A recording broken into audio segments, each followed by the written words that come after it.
And hello, how is everybody doing? Thanks for joining us with the Cloudy with a Chance for Learning. We're going to talk about Hurricane Harvey. And can you believe it's already been 3 years? It'll be 3 years in August, in just about 3 or 4 weeks. And just amazing. I can't believe it's already been 3 years. But anyway, thanks for joining us today. And we're going to talk about Harvey, what the coast looks like now, and what kind of effect it had on the coast. But I want to just talk about a few things real quick. One is, of course, it was a Category 4 hurricane. Now, what you may remember is it kind of blowing up in the Gulf of Mexico and then moving and hitting the Texas coast.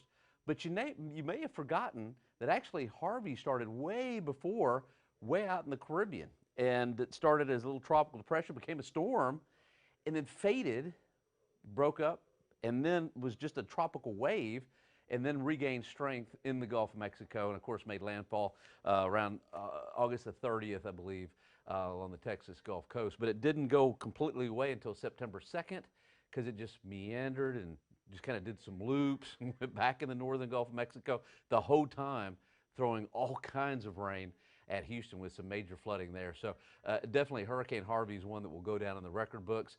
Second costliest hurricane of all time here in the United States. Number one, I'll give you a second.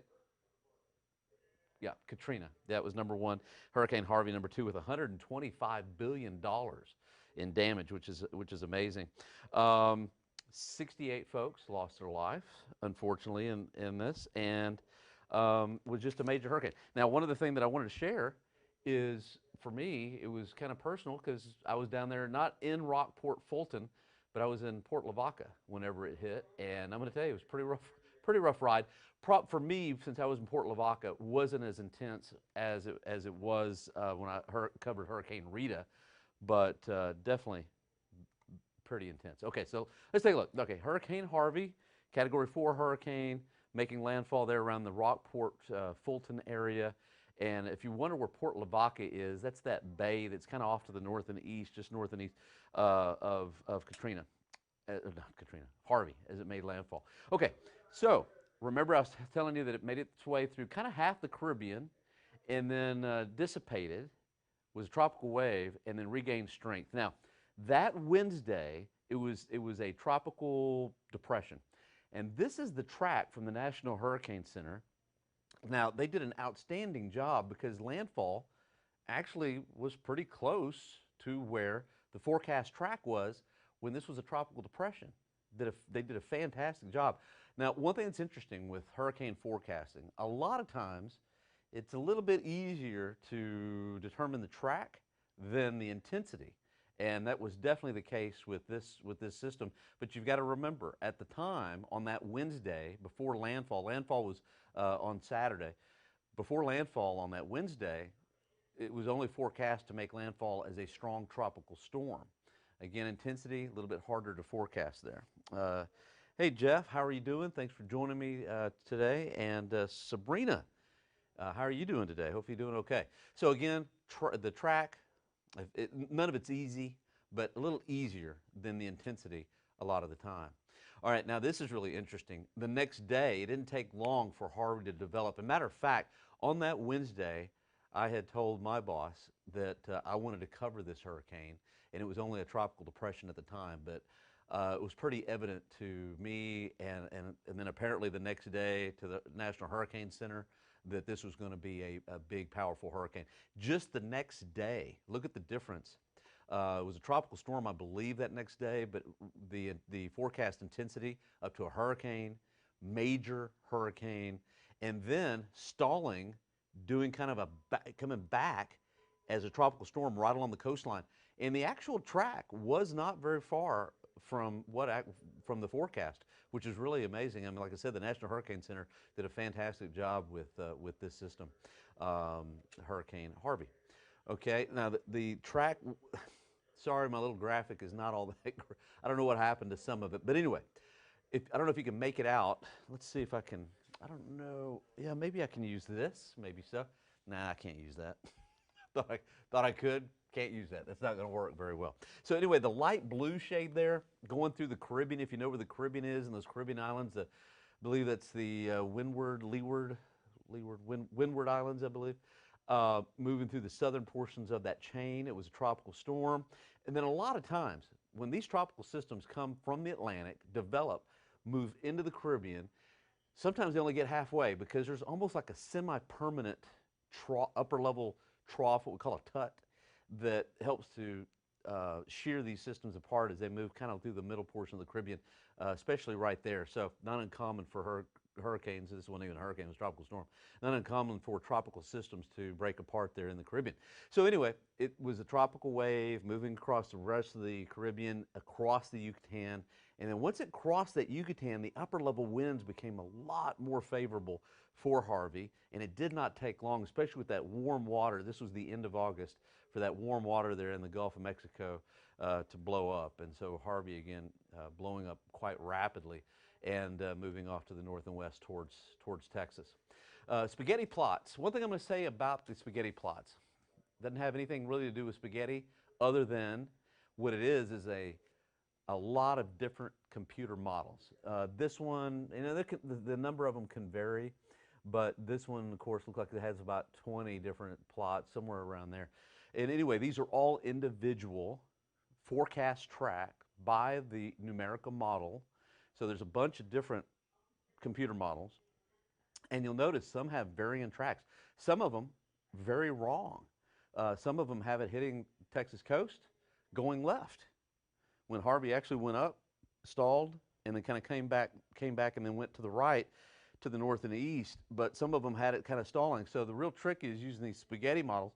There's all kinds of different kind of computer models. So some of these computer models, they use a lot of climatology, and that's basically what happened in the past, this area, these kind of circumstances. So therefore, this one should do the same thing. They've got different trajectory ones, so forth. Then you've got the dynamic models, which really take into account what is going on right now. And so when you look at these spaghetti plots, you almost sometimes have to throw out the climatology ones and the trajectory ones and use the dynamic models. Now, it doesn't always work that way. Sometimes the dynamic models are out to lunch. But that's one thing about the spaghetti plots. You just can't throw them all on there, in my opinion, and go, okay, well, we're just going to guess halfway, kind of have a consensus of what's going on. By the way, there are some of those models that are consensus. They will take a couple of other models and come up with an average and blam. So anyway, there's all kinds of different computer models that are used. So anyway, hey, is that Amy? How are you doing? Hey, Amy. Billy, hello from Bandera. Hey, tell everybody up there in Bandera that we said hi. It's been a while since I've been to Bandera, but every time I go to Bandera, it's always a great time. I love Bandera County up there. Allentown, Pennsylvania. John, what are you doing? Did you used to live here in South Texas, or did you just happen to see this, or whatever? Just let me know. Well, probability tracks, exactly. So John, sounds like you know a little bit about what's going on here. And Sandra Addison says hi from Converse. Well, tell everybody in Converse that I said hi as well. And tell Addison, I guess I can tell you, hi. How are you doing? All right, let's take a look. Category 4. Okay, there's the landfall. Boy, what a nice symmetrical ring. Just great shape. You talk about a stadium. Look fantastic. Yeah, I think I can use this. Let's use this. I want to show you where I was. Not that that's all that important, but okay. The thing about a hurricane is the winds, the further you get away from the center, the winds drastically reduce and decrease. Right here, right inside of that, that's where you're going to find the real intense winds.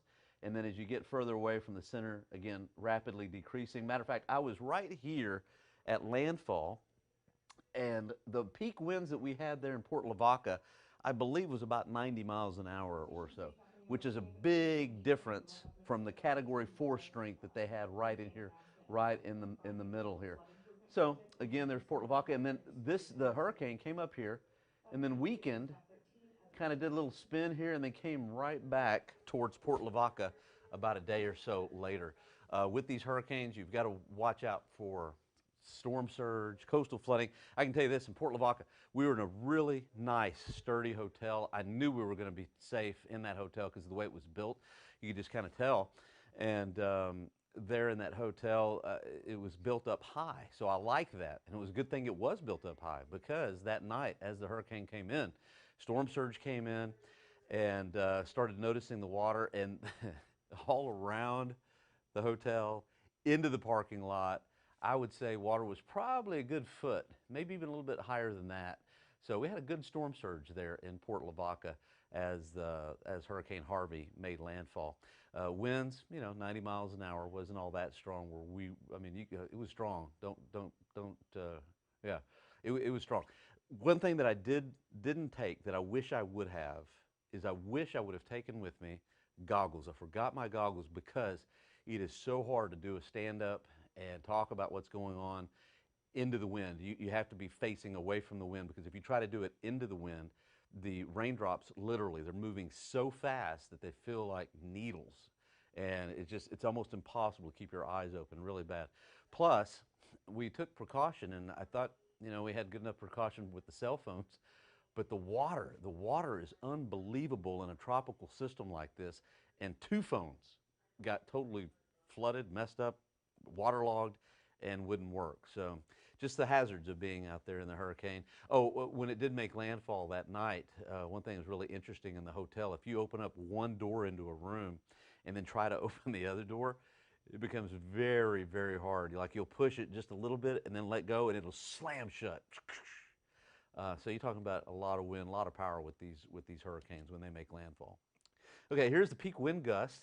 Right in, unfortunately, this didn't come out as good as I had wanted it to. It didn't come out as well as I wanted it to. But right there, close to the line where the center came on shore, winds gusting up to 150 miles per hour. It was very intense, right around the center line, the center of circulation there. Very intense winds. Around the Corpus Christi area, like 80 miles per hour. And like I said before, up around Port Lavaca, it was around 90, I believe, but not too far away from Port Lavaca. Winds were gusting up to about 110, 120, 130 miles an hour. And I was surprised. I drove into Victoria the next day, and I was surprised they had some damage there in Victoria, and a lot of damage. So all the way in a swath, especially on the right side of the circulation, lots of damage coming in from Rockport, Fulton, and all the way up into Victoria, and probably into Goliad as well. I'm sure. I didn't make it to Goliad, but I'm sure there's a lot of flooding, or not flooding, but wind damage there as its system made its way on shore. Okay, next threat, next thing about hurricanes, of course, flooding. And in this case, the worst flooding was in Houston. How far is Houston from Rockport, where the center of circulation came on? I mean, you're talking a long distance. But that's the deal with tropical systems. The right side just brings in so much rainfall and so much water and so much moisture, and especially with the system that comes in, stalls, hangs out for a couple of days.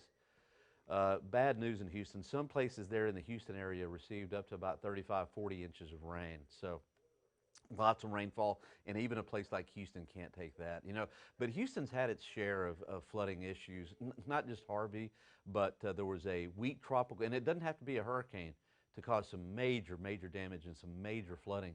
I don't know if you remember, but back in the late 90s, I was chief in Lake Charles, Louisiana at KPLC. I'm sure I'll probably get a shout out here from somebody in Lake Charles. But I was there in the late 90s, and this tropical storm, run-of-the-mill tropical storm, not anything really impressive, came up, went through Houston, went to East Texas, stalled out, came back down, and the whole time raining in Houston. So Houston has flooded before, majorly, several times, and unfortunately, Houston will flood again. There's just no doubt about that. That will happen again. Chris, how are you doing? Hello from Baptist Medical Center. Well, tell everybody over there at the Baptist Medical Center that we said hi. And, well, Nancy, thank you so much. I'm glad you're enjoying this. Whenever I do it, I don't know how anybody else does. I don't know how Bill and Andrew and them, Megan, Stacia, I don't know what they do, but I just come on and just like to have fun and talk, and it makes me feel good, Nancy, that you're enjoying this. So, Lucy, how are you doing? Greenleaf, Idaho. I've only been to Idaho one time, and I'm going to tell you, Idaho is like everywhere you look. It's like a postcard. It's absolutely beautiful up there in Idaho. My brother for a time, did sports, and he was a sports reporter up in, he was a sports anchor, I guess, up in Missoula, Montana. And so we flew into Seattle, drove across Washington, or was it Spokane? Anyway, no, it was Seattle. We landed in Seattle. Anyway, drove across Washington, across Idaho, and went over to Missoula. And so anyway, tell everybody up there in Idaho that we say hi. And Lucy, I got to know, what brought you here? Are you from South Texas? That's kind of interesting. And Jesse, hey, Victoria, how's everything in Victoria down there? Been talking about Victoria today. And Samantha Kennedy, hey, how are you over there in Kennedy? And Yvonne, oh, I know, we need some rain in Uvalde. You know how it is in South Texas. If you've lived here long enough, you know what happens. You'll have pattern where we're flood, and then it'll just stop. And then we'll have pattern where it'll be very dry, and then we'll have a pattern where it's wet, and we're just in that dry pattern here in July. And for those of you that are new to South Texas, doesn't necessarily always have to be dry in July. Matter of fact, we've had some of our worst flooding events in the summer like this. If the pattern is just right, with that bathtub that we have that's just a couple of 150 miles away, if the pattern is just right, then all that moisture will just keep coming into San Antonio, and we can flood here pretty easily. So we're just in a dry pattern. But when it gets like this, with a big upper level high across the center portion of the country, sometimes it gets very hard for us to see rainfall, and I see this kind of pattern lasting for a while. We may end the month from here on out, maybe a quarter of an inch. I mean, really. I mean, so we may be looking at stage 2. I know I'm getting off the track here. We may be looking at stage 2 down the road, and definitely the drought's going to get worse, and so just it's bad when it gets like this. Storm surge. There was pretty good storm surge, even into Port Lavaca, all the way up the coast, and even into Louisiana. There was storm surge with this system. So, of course, I don't have to tell you, there was major damage there in many areas, especially in Rockport, Fulton, again, stretching all the way up into Goliad. Portions of Victoria had some damage. We drove, it was 2 days after, drove from that area back to San Antonio, and there was a lot of trees down, a lot of poles down, a lot of wind action, lots of problems. But here's the good news. Rockport today looks great, looks beautiful, rebounding, and those folks down there are tough, and we're tough here in Texas, and so we rebound, and that's exactly what's going on now there in Rockport and Fulton. So that's the cloudy with a chance for learning portion. Man, we've been talking about 20 minutes already. But I can't personally, I don't want to see another hurricane hit Texas, but if one does, then I would definitely go back out there again. But man, heart and prayers, and go out to everybody that was affected by this hurricane, because this was a major, major hurricane, one that we will not forget here in the state of Texas. All right, let's take a look outside and do the forecast part. We've got mostly sunny skies. You know, one thing that's interesting here, you can tell what's going on in the mid-levels of the atmosphere here in South Texas in the summer just by a glance. Just by looking at that image right there, I can tell you that, that we've got high pressure dome on top of us. How do I know? Well, have you noticed, remember a couple weeks ago when we were getting some rain in the afternoon, how the clouds would just start building, you know, and then we'd have popcorn and scattered showers and thunderstorms develop? It's because the upper level high wasn't pushing down. But you can just tell, I mean, there's no vertical development whatsoever to these clouds. So the ground really warms, and warms a lot, acts like a big rock. That heat lifts and then condensates briefly, and then that's it. And sometimes if that high is really strong, you won't even see the little puffy cumulus clouds. Forget about it. At least we've got a little bit of some cloud cover out there today. So just forget about seeing any kind of puffy clouds at all. By the way, I did some of that with being without being in the double box. But anyway, okay. So let's take a look. Out there right now, we've got, oh, they're moving the camera on Calaveras Lake. We've got a little bit of a treat. Look at that. It looks beautiful over there. Actually, the trees look green, but the grass is turning really yellow. And again, when we got one of these high pressure ridges like this, well, you can just literally just watch the grass turn yellow. And that's what we've been seeing lately. I don't know what they're doing with the camera. If we stay with this long enough, it might get interesting. I don't know what's going on over there. Anyway, northwest side of town, we've got partly cloudy skies and just little cumulus clouds. All right, yesterday, 102. The record for the day was 102, so we tied it. So that's 3 days in a row that we've either broke a record or tied the record. Del Rio was 106, Gatula at about 106. Now this is interesting. You could tell that there was a little bit more humidity yesterday because we had a high of 102, but the heat index was actually higher than the temperature. Let's see, right there. 104 was the heat index yesterday. Some places even a little bit warmer than that. All right, today I think the temperature is going to be maybe a degree cooler than the 102. I went with 101 for a high, but here's the problem. Here's the trade-off. I think humidity is going to be maybe even a little bit higher today, and so we'll probably have a heat index around 95. All right, looking at this map right here, this tells me when the temperature at Floresville and Gonzales is hotter than what we've got here in San Antonio, I believe what that's telling me is that this grass is really drying out and the soil is really starting to bake.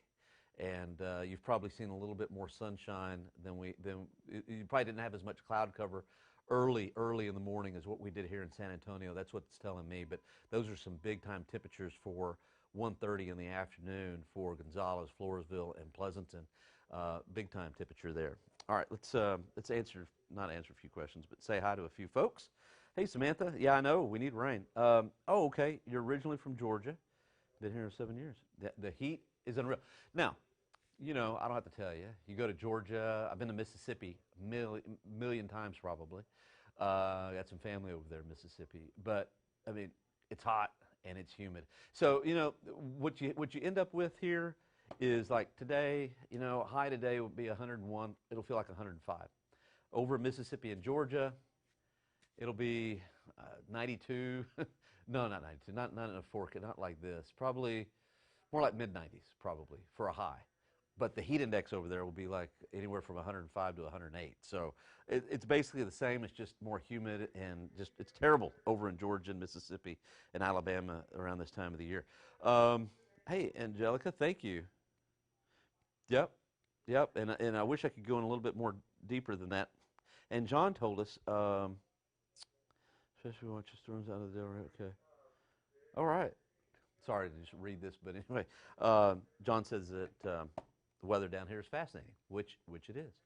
Okay, let's take a look. So we've got to hold on. We're going to have a little fun here. Let me back up. I like to have a little fun. Might as well. All right, we're sitting here at 92.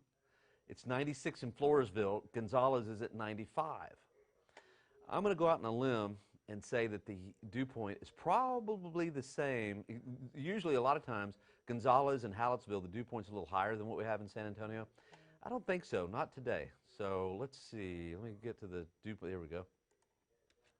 Get to the dew point. Well, a little bit. Gonzales 72 dew point, Floresville 73, and Hallettsville 73. Well, if you've got a temperature in the mid-90s and your dew points are still in the 70s, I haven't seen the feels like, but I'm going to guess that in Gonzales you're well above 100 degrees, maybe even 103, 104 is what it feels like already. And here in San Antonio with a temperature of 92, dew point is 70, we may be pushing 100 already as far as the heat index. So let's just take a look. Drum roll, please. Loading up. There we go. Yeah, Gonzales feels like 103, Hallettsville 101, Pleasanton 105 is what it feels like, Pearsall 106. Feels like 98 here in the city, and New Braunfels feels like about 101, and Victoria 103. It's a real hot day. You know, if you've got loved ones that have to work outdoors, just remind them to take breaks, drink plenty of fluids, and shade always helps out. So, yeah, it's just one of you know, I think over the weekend and the next week, it's going to be just as hot as far as the heat index probably. All right, let's take a look. This is really interesting. This is the water vapor. Now, I got to remind you, when we look at the water vapor, all you're looking at is a layer in the middle levels of the atmosphere, around 20,000 feet, give or take, and that's it. So it's not all the way through the column from the surface all the way up to 100,000 feet. I mean, it's just right in that level there, and the highs and the lows show up really well. Now, we've got a ridge of high pressure from Texas all the way back into the Carolinas. The Carolina portion with that real tan shading there is showing dry air in the atmosphere. But here in Texas, we've got some of this gray showing up. And I think the reason is is you get these big thunderstorms. By the way, this is way back. This is Tuesday afternoon into Wednesday, a couple days ago. Look at that big blow up of thunderstorms, and that cirrus cloud just doesn't go away. It kind of is swirling inside that upper level high, and I think that's why we've had some high thin cirrus clouds. You can barely even see them, but on the water vapor they show up there. So I'm watching that. Also, and then Wednesday afternoon and evening, more thunderstorms in New Mexico and Colorado and Oklahoma. But what I really want to show you is you can see that low there. It's like a trough embedded in the upper level ridge. It's really literally a weakness in the upper level high, and that's showing up there in the northern portions of the Gulf of Mexico. Well, the high is moving in a clockwise pattern. Everything kind of moves around it, so that trough there in the northern Gulf, guess where it's going to go? Kind of towards South Texas. I think it's going to dig kind of farther down to the south, and so it's not going to affect us in a big way, but maybe enough lift with that there along the coastal sections in our eastern counties Friday and into Saturday may help you out a little bit. So, I mean, it's nothing to get really excited about, I'm telling you. Okay, so here's another way to look at it. That's the heights, and you can kind of make that upside down U moving through Louisiana, moving into South Texas. And I think this computer model is really overdoing the precipitation tomorrow, but you can see it right there moving on.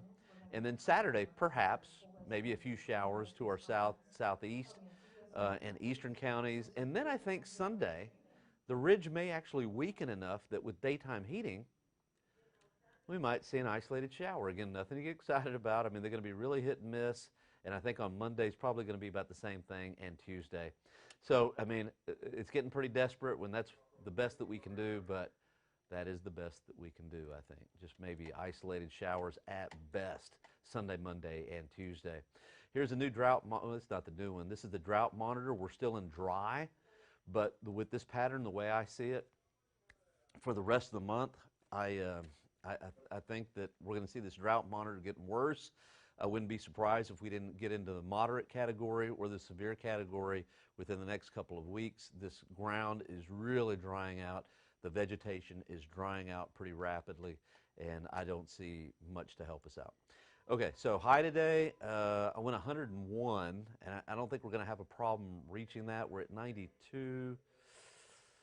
It's going to be somewhere around 100 to 101 today. We do have a little bit more humidity, but the trade-off is going to be a higher heat index.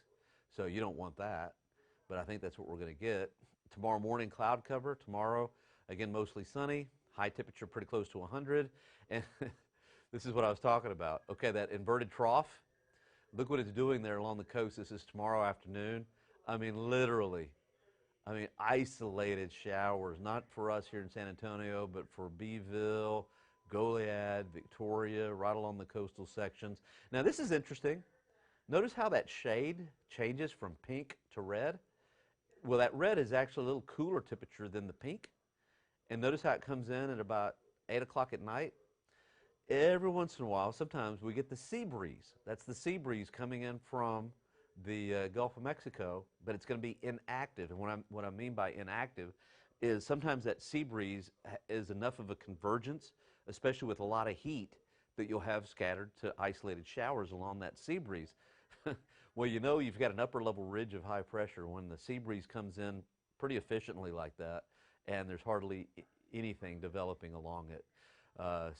And did you notice the temperature at 8:30 goes from 94 to 90 with that sea breeze working in?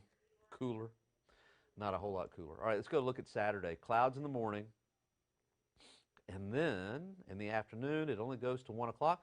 Hey, we got some isolated showers to our east and south and east.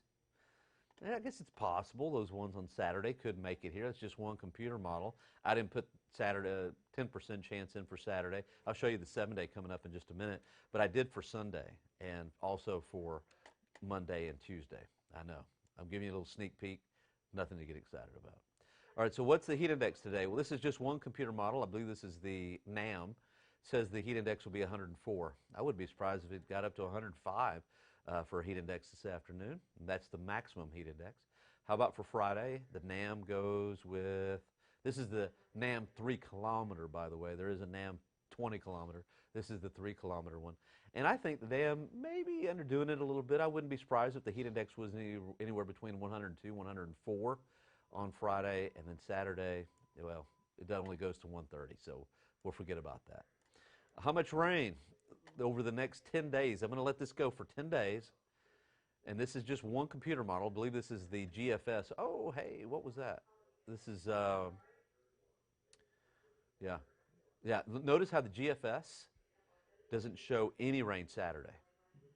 You know, there could be a few isolated showers, but I just don't think so. Sunday, I threw in a 10%. I mean, what is that? 1/100th of an inch, maybe. And then Monday, maybe I threw in a 10%. So all the way through Wednesday, you're talking 1/10 of an inch by this one computer model, and I believe this.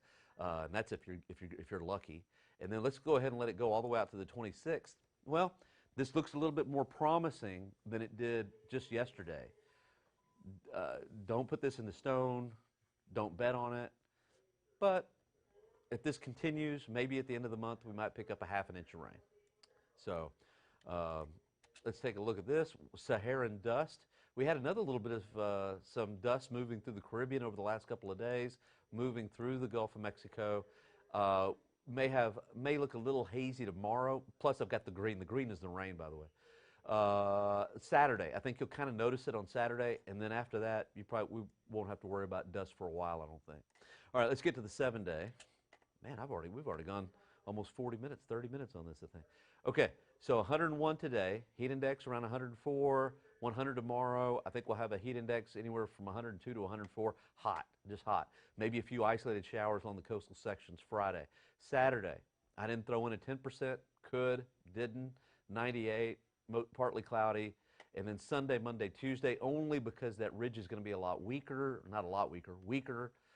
Maybe daytime heating doing its thing, maybe a 10% chance of an isolated shower developing with the heating of the day. Otherwise, upper 90s, 98. And I know what you're thinking. You're looking at Saturday, Sunday, Monday, and Tuesday, Wednesday. You're like, Paul, really? Every day, 98? I did the math. This is what I came up with, was the exact same every day, 98. Now, it might get to 99, maybe. I doubt 97 could. But every day, it's what I came up with, and I did the math, and I know it looks like I just threw darts and put 98 every day, but I've got to go with what I think, and I think every day we're going to be within a degree of 98 degrees for a high temperature through Wednesday of next week, and again, mainly dry throughout most of next week, and I know you want some rain, but that's the best I can do for you. And Brian, hey, how you doing?